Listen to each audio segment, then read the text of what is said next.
A warm welcome to you anywhere around the world. This is Nationwide on the network service of the Nigerian Television Authority.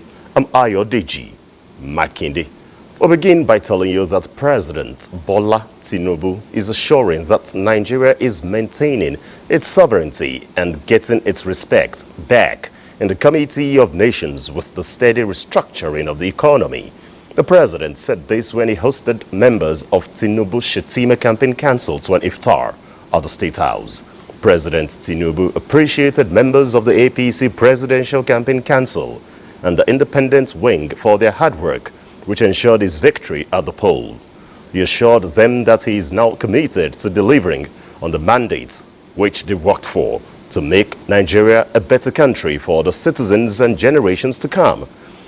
He appealed to Nigerians to, in their respective ways and positions, be committed towards contributing to the cause of building a better country.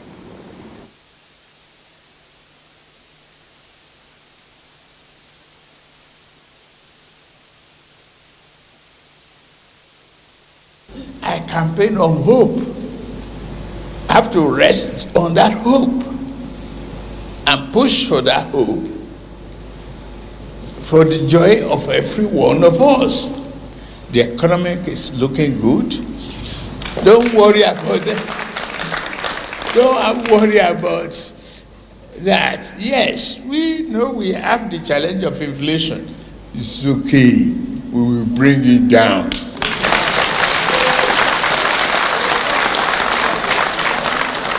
We are re-engineering. Our revenue is getting better. And we are taking our sovereignty and respect back around the world.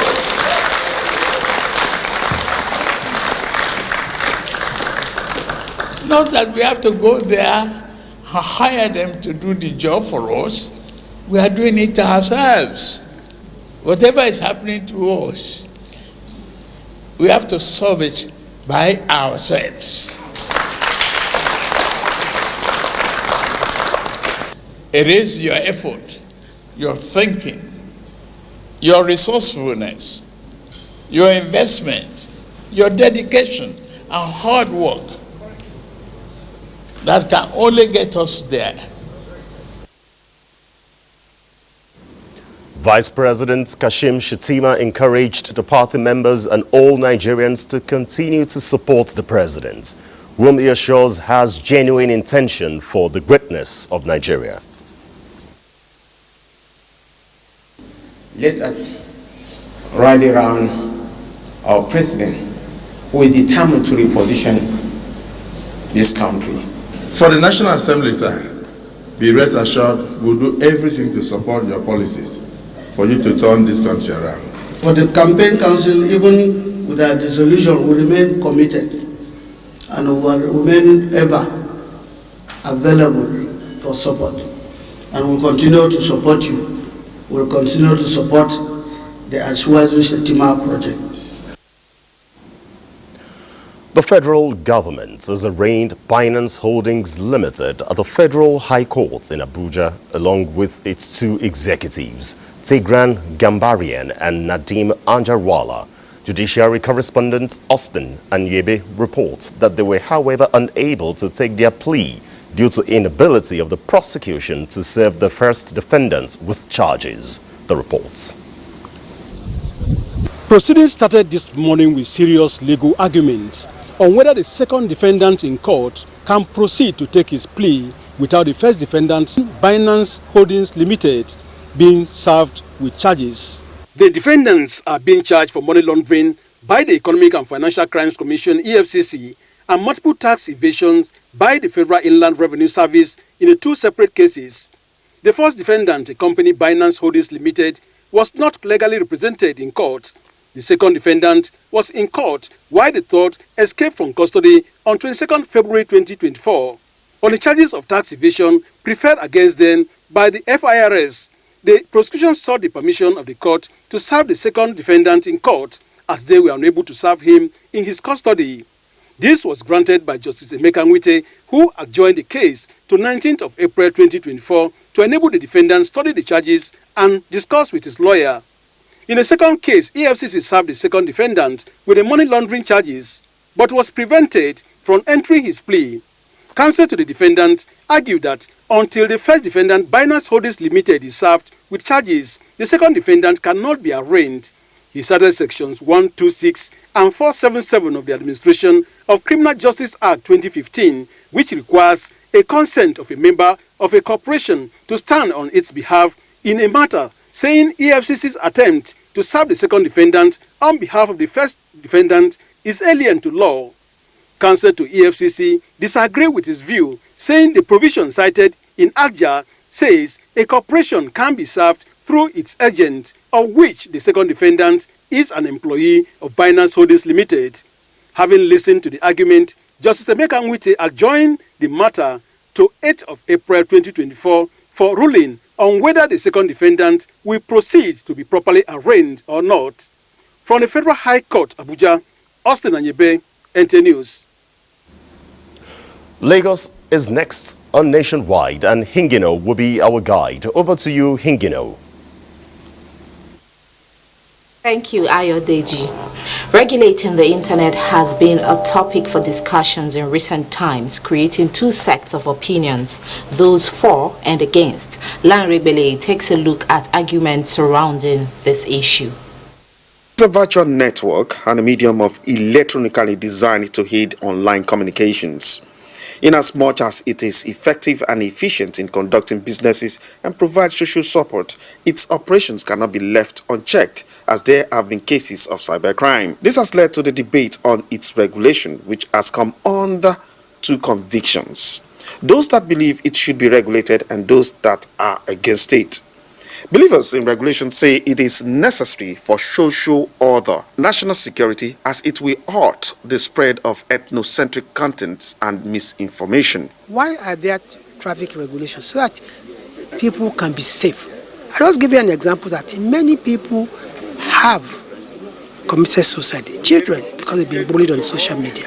Marriages have been destroyed because of social media. So don't we need to really regulate that? Cannot continue to allow people to front load or to contaminate the public via the internet fora by putting what is unreasonable or fake information to the public domain. It's not hygienic. Others against regulating the cyberspace insist that it may impact negatively on freedom of speech and access to enormous educational and self-improving information on the internet. If it's restricted, that's taking away people's freedom of speech. Basically, I believe we should be able to speak up. To restrict it is now encroaching on freedom of expression, because internet is a medium of expression. Each side convinced that their views are valid. Regulation takes different forms, from blocking, filtering, monitoring, restrictions to suppressing of access to contents. These are already in practice in some private firms, governments, even on some social media platforms, where contents such as drugs, gambling, obscenity, national security, politics, and use of weapons are not allowed. In Lagos, Lanre Ilayi, NTA News. That's it from here. Nationwide continues after this break. Do stay.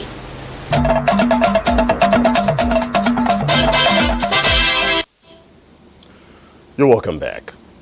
A late night fire in Gambaro Market in Maiduguri, Borno State has compounded the worries of the government and people of the state over the mystery surrounding the spate of fire incidences in the state.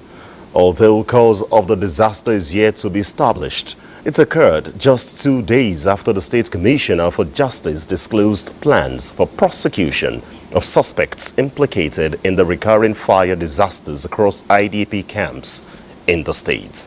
Mohammed Goni reports. Both the state government and people of the state are becoming increasingly disturbed by the recurring phenomena of fire incidents in the state. Few days ago, the State Commissioner of Information and Internal Security, Professor Usman Tar, has announced the arrest of suspects and summoned of some NGOs suspected of involvement in the rampant outbreaks of fire disasters in the state. This was followed up by revelation from the State Commissioner of Justice, Hawa Abubakar, that her ministry was set to prosecute the suspected arsonists and their collaborators. 2 days after a section of the Gamboru market went off in flames, a situation that has heightened the concerns of both the government and the public as the incident occurred in the night when the market was closed. We can be able to see the extent of the damages. Around November last year, this particular place exactly not even an inch away from it. Fire gutted all these places, destroyed almost everything, and it happened again. So it is very, very unfortunate, as you said, and it is a mystery, but actually we are still trying to find out the reason what happened. For now, the victims are just counting their losses and looking forward for intervention of the government and donor agencies. In Maiduguri, Mohammed Goni, NTA News.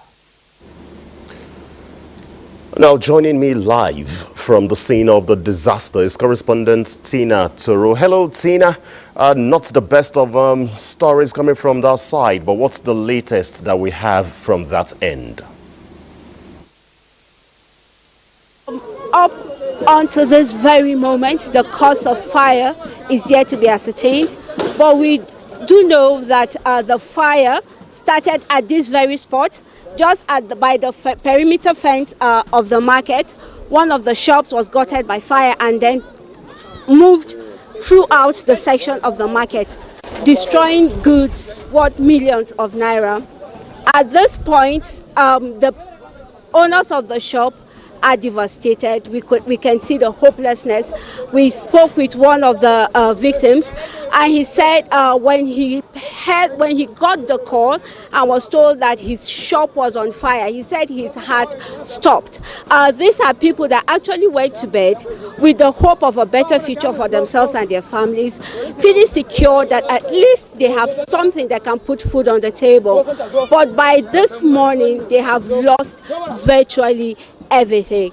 And we also understand that this particular part of the market is not connected to any form of electricity.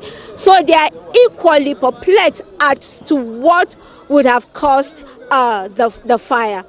So right now, no one knows the source or the cause of the fire. Now, what are we seeing as part of efforts from constituted authorities to really get down to the causes of these incidences that seem to be recurring? Some might want to argue perhaps it's sabotage. Well, there are allegations from some quarters that this is actually sabotage.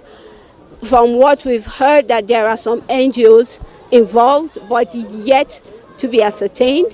We've heard suspects being apprehended, but not yet indicted. So we're hopeful that if it is really a sabotage, then the full course of the law will take its course. Any form of noticeable relief coming from disaster management agencies, from the states and other bodies there? The Director General of the State Emergency Agency in Borno State visited the market early this morning, and he has assured them of some form of relief. And so the people are hopeful that the Borno State government will make good its promise of assisting them at this very moment of need. Tina, I would like to thank you for your contribution and wishing the people there all the best as they try to pick up the pieces from the fire incident.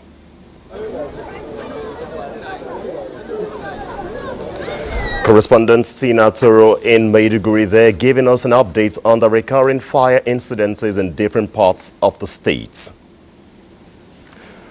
In another development, Zamfara State government has taken additional measures to tackle the prevailing security challenges in the state. The measures are contained in an executive order recently signed by Governor Dauda Lawal. Halil Muhammad takes a look at the implications of the new measures and the positive impact they are expected to make on the concerted efforts towards achieving a lasting peace in Zamfara State.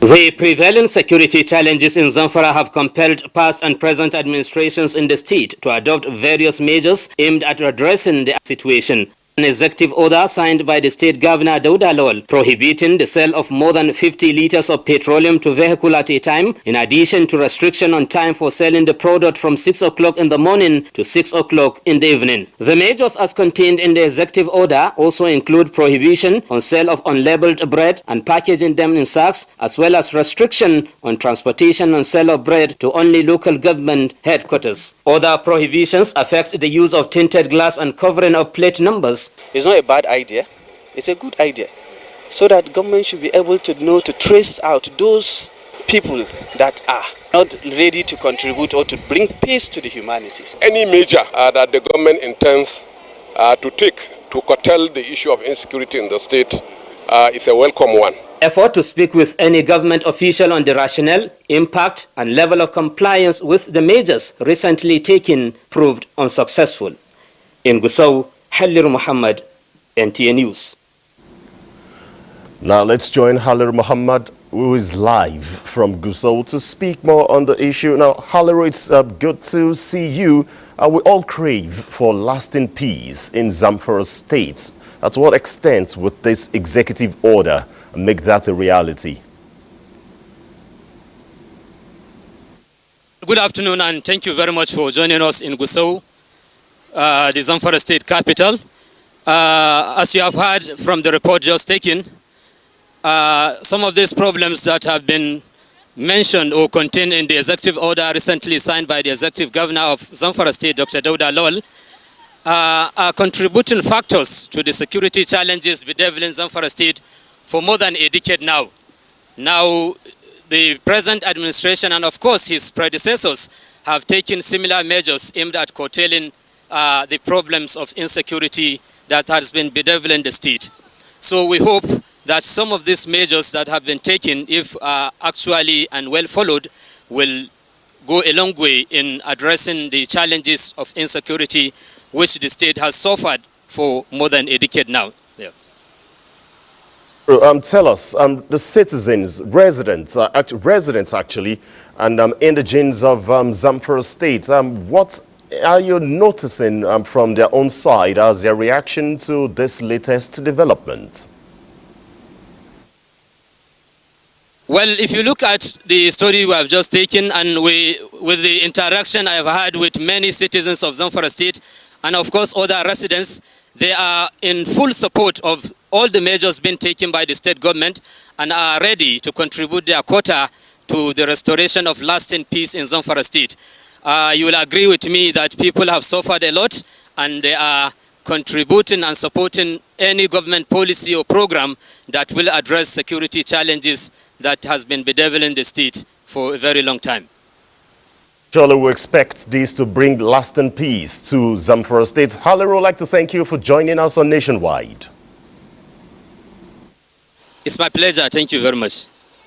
All right, Halir Muhammad there giving us an update on the executive order signed by Zamfara State's governor to bring lasting peace to the state. The Nigerian Air Force is turning 60 and plans are underway to make it a memorable day. The Director of Public Relations and Information, Air Vice Marshal Edward Gapquet, says events to mark the 60 years of existence will take off on the 14th of May to the 25th of May, and this will involve leveraging on strategic partnerships in aerospace innovations for regional security, African Air Forces Forum, and a ceremonial parade for aerial display.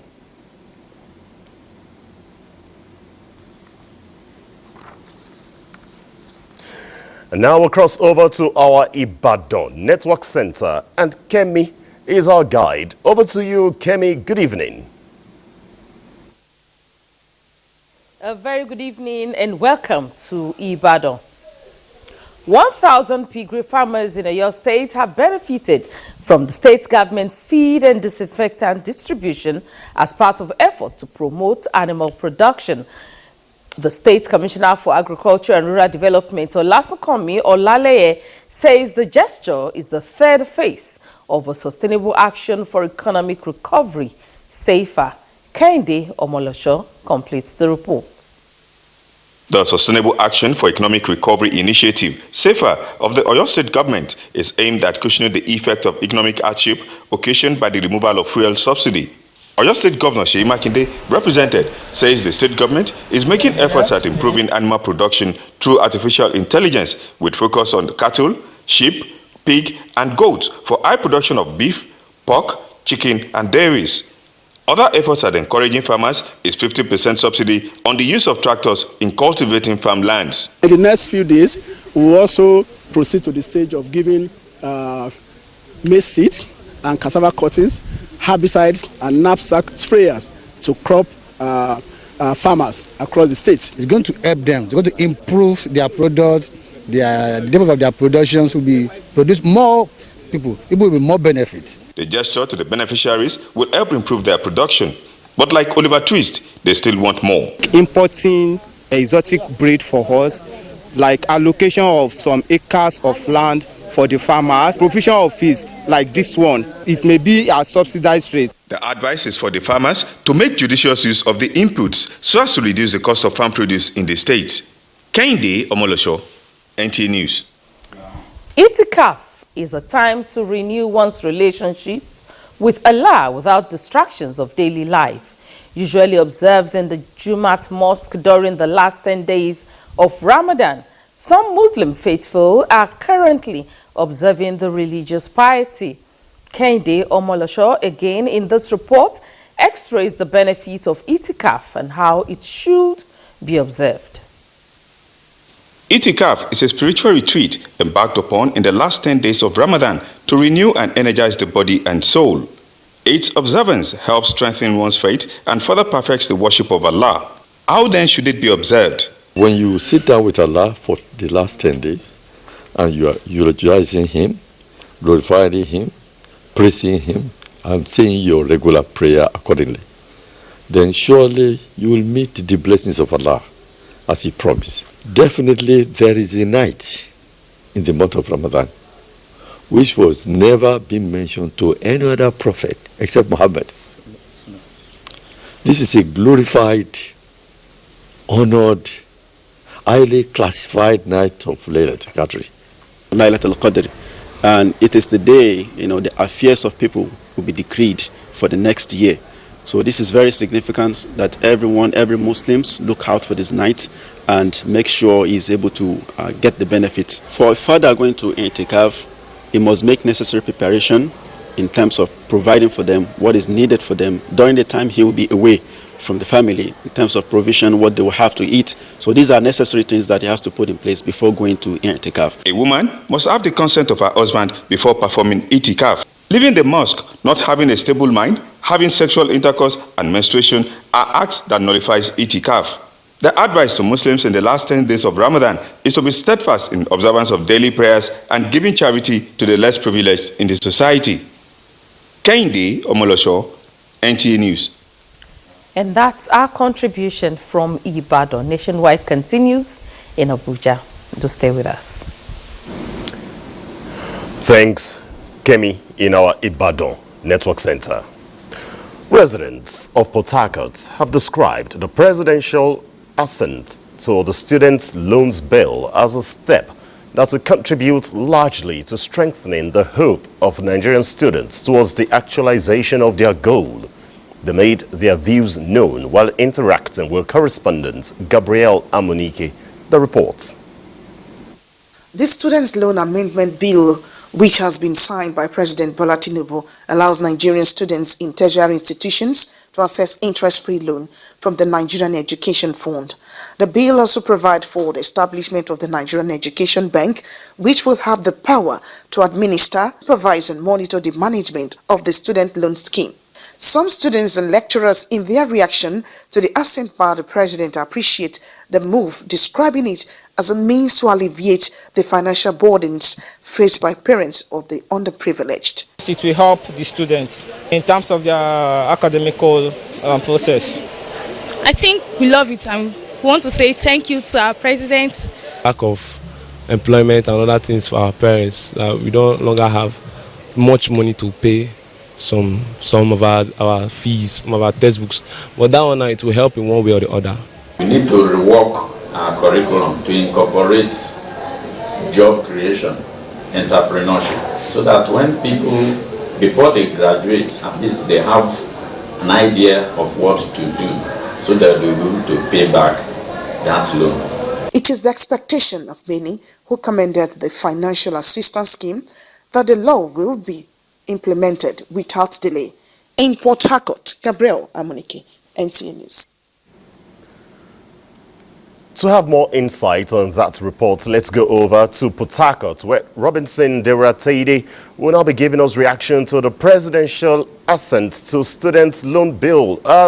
If you can hear me, Robinson, tell us, surely this will be much of a sigh of relief, especially to those who cannot really afford the cost of having proper education.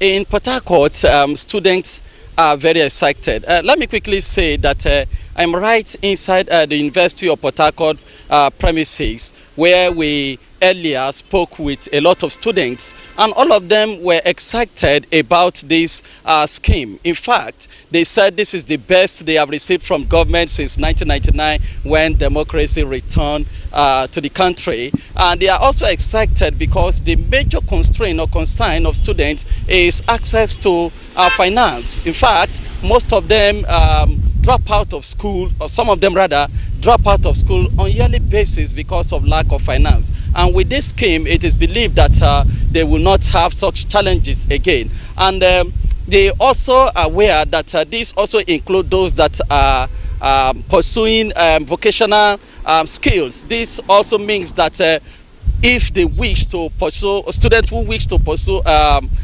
vocational skill will also have access to the fund.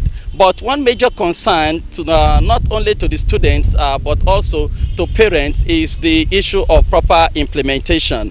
They are aware that in the 70s and the 80s, a scheme like this was in operation but ended up not very well. And so they are only appealing to the president to uphold his statement that it would make sure that this scheme work effectively to all Nigerians, irrespective of their tribes, religion, and region. So this is the reaction here from Port Harcourt. We anticipate that this will be well embraced, especially at a time where vices seem to be the order of the day. But education surely is a pathway to increasing your level of knowledge and, of course, social and economic interaction. Robinson Derateide, I'd like to thank you for joining us on Nationwide. Thank you. Now let's go for a break. When we return, Nationwide continues. Stay with us.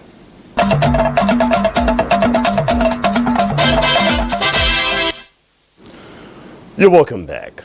It's now time to go over to our Jos Network Center for the next set of reports, and Felicia is already there. Over to you, Felicia. Thank you, Ayodeji. Welcome to Jos. A new partnership that will improve security, intelligence gathering and sharing, as well as open up the agricultural potentials of Plateau State to Britain, is on the way. This came to the fore when the British High Commissioner to Nigeria, Dr. Richard Montgomery, visited the governor at the Government House, Jos. Ijoma Ozemena reports. The essence of the visit, Dr. Montgomery says, is to sustain a long-lasting relationship between Britain and Plateau States. The British High Commissioner hints at a renewed security and defense partnership agreement between Britain and Nigeria has been signed to enhance training and intelligence with Plateau State as one of the states to benefit, considering the recent attacks. We do, I hope, Your Excellency, have a chance to talk later about how we can ensure peace and stability across not just Plateau but other parts of Nigeria that face certain challenges. And we hope that the UK, in a small way, where we are invited to do so, can play a role in supporting the administration of Your Excellency and other governors. Governor Mutfwang thanked the British High Commissioner for considering the states among the beneficiaries of his partnership. The governor says his administration is determined to provide good governance through the necessary linkages with partners that can add value to the process. As we look forward to relating more robustly with you, we're sure that at the end of the day, your contributions to our shared prosperity, your contributions to our security will be things that we will cherish for years to come. He further stresses that the state has reorganized Operation Rainbow and the Peace Building Agency, all in the pursuit of lasting peace in the state. In Jos, Ijoma Ozemena, NTA News. In other news, Governor Caleb Mutfwang has inaugurated task force on the resettlement of internally displaced persons to their ancestral homes within the state. Ndenyang and Deabagyang reports. Inaugurating the committee, Governor Mutfwang reiterated his administration's commitment to tackling the challenges facing Plateau citizens and expressed confidence that the carefully selected members of the committee would guide decision-making without bias. Highlighting the resettlement of IDPs as a top priority, Governor Mutfwang emphasized the importance of enabling displaced individuals to return to their ancestral homes before the upcoming farming season. He also stressed the need to utilize all available farmlands to enhance security and address the economic decay witnessed across various sectors. In order to redeem the contribution of Plateau State to the national food basket, it is important that people return to their homes. That is why you see the committee has a high presence of security agents. The task force, led by Air Commodore Wangpang Christopher, is charged with identifying displaced communities, gathering data on IDPs, facilitating their relocation, and implementing security measures. The governor also inaugurated other committees to include civil service, chiefdoms upgrade, and land allocations. In Jos, Ndenyan, and the Abuja, NTA News. Those are the stories from here. Let's rejoin Ayodeji in Abuja. It's back to you. Felicia in our Jos Network Center would like to appreciate you for your contribution. Back here, let's tell you that the Inspector General of Police, Kayode Egbetokun, says the force will continue to preempt criminal activities, disrupt their illicit networks, and apprehend perpetrators swiftly. This was at the Nigeria Police Force Strategic Managers Conference for the second quarter of 2024 in Abuja. Francis Form reports. It is another Strategic Managers Conference of the Force for second quarter of 2024 with about 156 participants. The meeting is to review force operational activities in the first quarter, assess the impact on the nation's internal security, and fine-tune their courses of action and strategies towards achieving a better civil space going forward. I want to once again implore you to remain steadfast in your commitment to the noble cause of policing our nation. Let us continue to stand united in our resolve to uphold the principles of integrity, professionalism, and excellence in all our endeavors. Together, we will overcome challenges, surmount obstacles, and deliver on our constitutional mandate to ensure the safety and security of our beloved country. IGP Kayode Egbetokun at the conference read out some of the achievements of the force in the last 8 weeks with regards to combating all forms of crimes across the country. The Nigerian Police Force arrested 3,685 suspects for their participation in various crimes. 401 kidnapped victims were rescued, 216 various firearms, 3,301 ammunition, and 82 vehicles were recovered. The abduction and killings of 6 police operatives during a special operation at Evil Forest in Ughelli North local government area of Delta State, the welfare of police personnel, and the use of PR tools in policing were on the front burner for deliberation. Similarly, the force assured of its determination to remain vigilant and adaptive in its approach while continuously refining its strategies to remain ahead of evolving threats.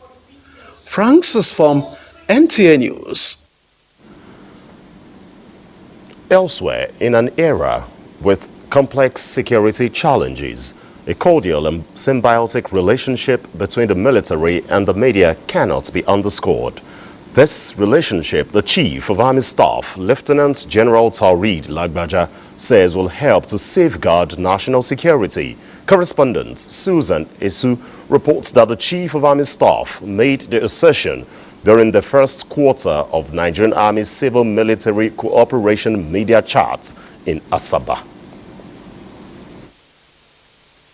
The Nigerian Army is saddled with the responsibility of protecting the territorial integrity of the nation and lives of the citizens. For factual, accurate and transparent reportage of the activities of these men who put their lives on the line for the country, there is need for a robust relationship and cooperation between the media and them. The Chief of Army Staff, Lieutenant General Taurid Lagbaja, who was represented, says the role of the media in churning out essential and accurate information to the citizens, fostering dialogue and strengthening national security is crucial. As the Nigerian Army is striving to deliver on its constitutional mandates, the media should also uphold the highest standards of professionalism, accuracy, impartiality, and patriotism by ensuring that their reports contribute positively to national security. Having acknowledged the huge contributions of the media in shaping public opinion, the Nigerian Army is committed to keeping the media informed of its activities through civil-military relations programs. Critical stakeholders in the media industry, including the Director General of the Nigerian Television Authority, Salihu Dembos, represented by the General Manager NTA Asaba, the Director General Voice of Nigeria, Jibrin Baba Danche, and others, emphasized the need for stronger synergy and transparency between the media and the military for accurate and professional reportage of the activities. This is the right time for relationship between the military and the media to be deepened. It's the right time that media and the military should have a very robust relationship. There's no time than now that the military need to partner with the media, because of course the battle space is not just on the ground but also in the media space. Highlights of the event were lectures by seasoned resource persons and the media chat with the Chief of Civil Military Affairs, Major General Nosakare Ubo, who took out time to give clarifications in some gray areas, especially the recent killings in Okwama community in Delta State. In Asaba, Susan Esu, NTA News.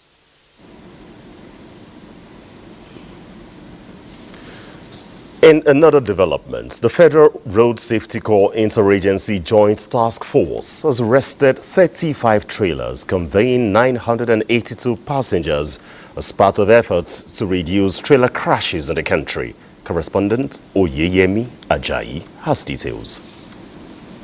It will be recalled that recently the Corps Marshal Federal Road Safety Corps, Dauda Alibio, established an interagency joint task force against conveyance of humans with animals and goods by trailers. Obviously, it's evident that it's not business as usual with the recent arrest of 35 trailers conveying 982 passengers. A total of 19 trailers carrying 810 people were apprehended at the Abuja-Kaduna Expressway, while the Joint Task Force team covering Bauchi-Maiduguri General Operation Area of the Corps also arrested 16 trailers conveying 172 passengers on that route. These arrests were perfected within the first 1 week of operation. While the special operation is going on, the Corps Marshal has directed sector commanders of the states where the act is more prominent to sustain ongoing engagement with the leadership of road transport unions as well as owners of articulated vehicles to ensure that drivers who engage in such traffic violations are cautioned. Oyeyemi Ajayi, NTA News. The Defense Headquarters says it has employed significant firepower to neutralize several terrorists and disrupt their activities in the country. The Director of Defense Media Operations, Major General Edward Buba, states that the notorious terrorists who operated along Birnin Gwari forests in Kaduna State, as well as the Abuja-Kaduna Highway, were eliminated by troops on 21st February 2024. The success, the Defense Headquarters noted, is as a result of synchronized strikes between the ground and air forces on terrorist enclaves. Carry out such actions on security forces. So what we do as a force is to make sure that that is minimized, and also as we make progression, it is eliminated. Similarly, troops conducted ambushes and fighting patrol leading to the elimination of 2,351 terrorists, arrest of 2,308 and rescue of 1,241 kidnapped victims. Neutralized over 790 terrorists.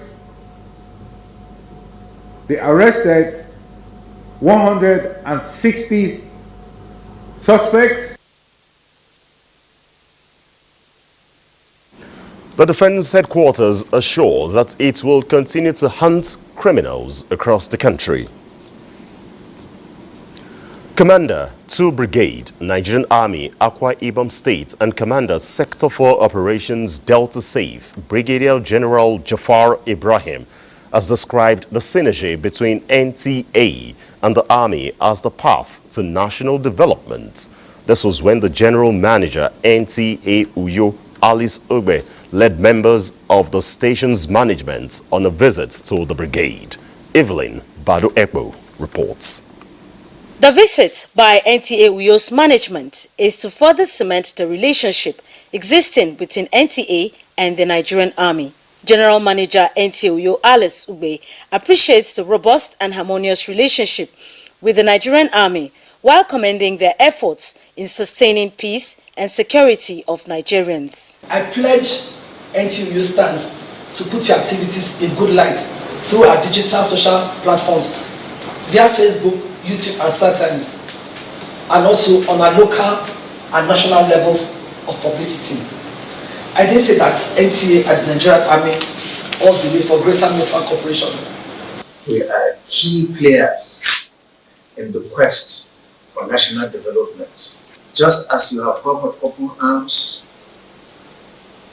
I have opened my arms and the arms of all the men, officers and men of 2 Brigade to Channel 12, Nigerian Television Authority. Whatever you require of us, of course, we know that you are one of the most law-abiding, just like we are. Consider it. The visit, which is part of civil-military relations, will promote cordial relations between the NTA and the Nigerian Army. In Uyo, Evelyn Badu Ekpo, NTA News. There is a saying that he who fails to plan, plans to fail. And that's why a country or state must plan effectively for its citizenry's accurate data will be required. But the question is, does Nigeria have accurate database to be leveraged on for national planning? And if yes, do governments at subnational utilize it for proper planning? That's what Olajide Bello is about to unravel in this report. Nigeria's National Development Plan 2021 to 2025 is a medium-term economic plan that has been launched to succeed the Vision 2020 introduced in 2009 and the Economic Recovery and Growth Plan introduced in 2017, both of which expired in 2020. The NDP is also a bridge for the country's long-term plan currently being developed, that is, Nigeria Agenda 2050. The vision, as stated in the NDP, is to make Nigeria a country that has unlocked its potential in all sectors of the economy for a sustainable, holistic and inclusive national development. My quest to unravel the mystery of whether government at subnationals leverage accurate data for their planning took me to the Nigeria Data Protection Commission. Same thing with road, hospitals, healthcare systems, schools. Talk of anything in terms of what government should provide. Without accurate data, without accurate information, without accurate number, there is no way any government can plan accurately. So it's just natural planning, policy, implementation, and so on. You can't do it if you don't have accurate information. Captain of the ship of the commission says the role of accurate data cannot be overemphasized, as a digital database are being provided for states who show interest. Lagos State, they are doing very well. Almost all the ministries in Lagos State, they have their data operation officers now, and they filed their annual report. The deputy governor of Ondo State was with us, looking at how to deepen data privacy and protection in their state. And one thing that is really coming out, and that is really attractive to government at the state level, is the fact that there are job opportunities where you can train your youth to create job and wealth. Accurate census data was also advocated. There's a lot of connection between population and development. And to bring to the fore to the policymakers and implementers the issue about, it's not just the numbers when we generate census data. It is all about people. So we need to really be able to transit from the deficit in demography to demographic dividend. Experts are of the view that for Nigeria to witness unprecedented development, more emphasis should be placed on having an accurate and central database for reference. Olajide Bello, NTA News. Reports just reaching us affirms that President Bola Tinubu has signed into law the Student Loans Access to Higher Education Repeal and Reenactment Bill 2024. The act is of historic proportions as it seeks to guarantee sustainable higher education and functional skill development for all Nigerian students and youth. Presidential spokesperson Ajuri Ngalale says the former Loans Act was repealed due to challenges bordering on its management, hence the need to enact the new act. Among amendments under the new act are the Nigerian Education Loan Fund and modalities for repayment by beneficiaries. And that's nationwide. I'd like to thank you for watching. I'm Ayodeji Makinde on behalf of the entire production crew. This is the Nigerian Television Authority. Good evening.